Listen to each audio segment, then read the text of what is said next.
7 things you can do if you retire early. Hindi lang pahinga ang ibig sabihin ng early retirement.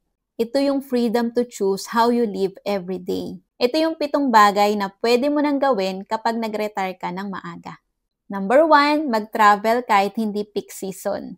Hindi mo kailangan hintayin ang Holy Week o ang Pasko. Pwede kang magbakasyon kahit kailan mo gusto. Number 2, mag-spend ng quality time sa pamilya. More time with family. Pwede mo nang ihatid sundo ang anak mo sa school o makipagkwentuhan sa parents mo habang may panahon pa.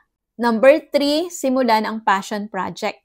Mag-business, magsulat, magturo o mag-volunteer para sa dream career mo at hindi lang para sa pera. Number 4, alagaan yung health mo or kalusugan mo. Health becomes your priority.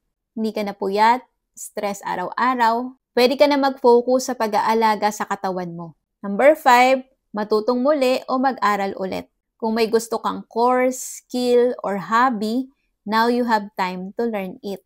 Number 6, magbahagi at maging mentor sa iba. Mag-share ng knowledge mo. Pwede ka maging mentor, coach, or guide sa mga nangangarap din magkaroon ng time freedom. Number 7, mamuhay ng simple pero masaya. No pressure, no toxic work, just a life that feels light.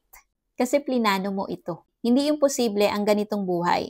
Pero hindi rin ito instant, syempre. Simulan mo ngayon pa lang. If you want to know more about IMG na tumulong sa akin para magkaroon ng time freedom, all you have to do is just comment #ipon below for free coaching to know more about our financial literacy campaign. Retire early, live free, kayang-kaya basta may tamang gabay.